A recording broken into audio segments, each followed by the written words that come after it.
Good morning. Today I am with the poem Fire and Ice.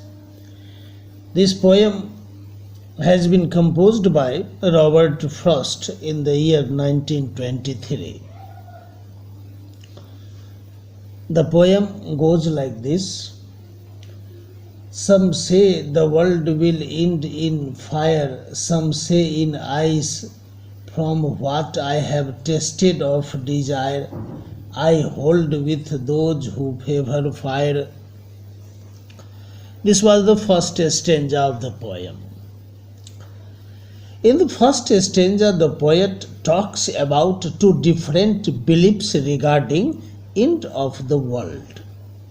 He puts up the opinion of some people the world will end in fire, whereas some people say that the world will end in ice. The poet says that he holds with those who say that the world will end in fire. The poet says that he has tasted of desire. Here the poet says that he has seen the result of uncontrolled and unending desires. Desire is the root of all evils. It is desire which drags man to sinful acts. Anger springs up from desire when it is abstracted.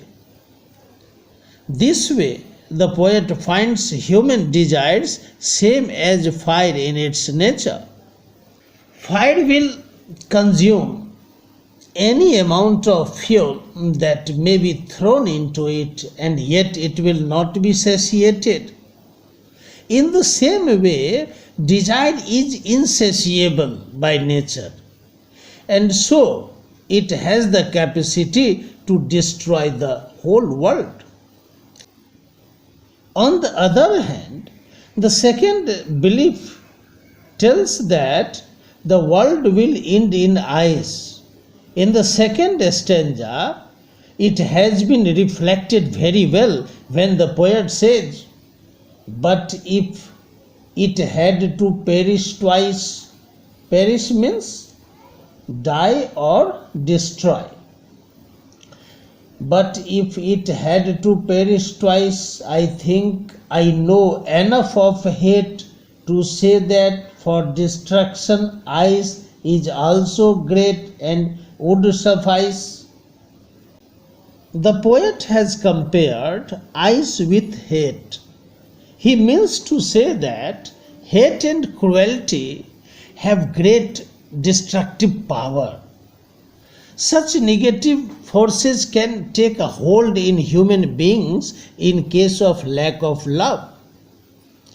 The poet wants to tell us that this positive quality of love, compassion, service is lacking day by day, and ultimately it would suffice to destroy the world. Dear students, now I will tell you about the figures of speech which have been used in the poem. The first, anaphora. Some say. The expression "some say" has been repeated in both the lines.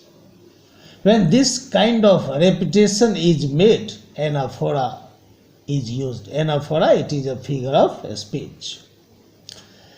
In the first line, two words, world will. In these two words, the same consonant sound has been repeated, world will, and so alliteration has been used here in this line. Alliteration is a figure of speech. Next, personification has also been used in this poem. When the poet says fire and ice would suffice to destroy the world, fire and ice, these two words have been used in a sense to destroy the whole world. They are, inanimate objects, but the poet says that they would suffice to destroy the whole world. This way, the poet has used the figure of a speech personification. In this poem, in the first and the second, both the stanzas, enjambment has also been used. Dear student, enjambment is used. Enjambment is a figure of a speech which is used in the poem when no punctuation marks are put after the end of the lines.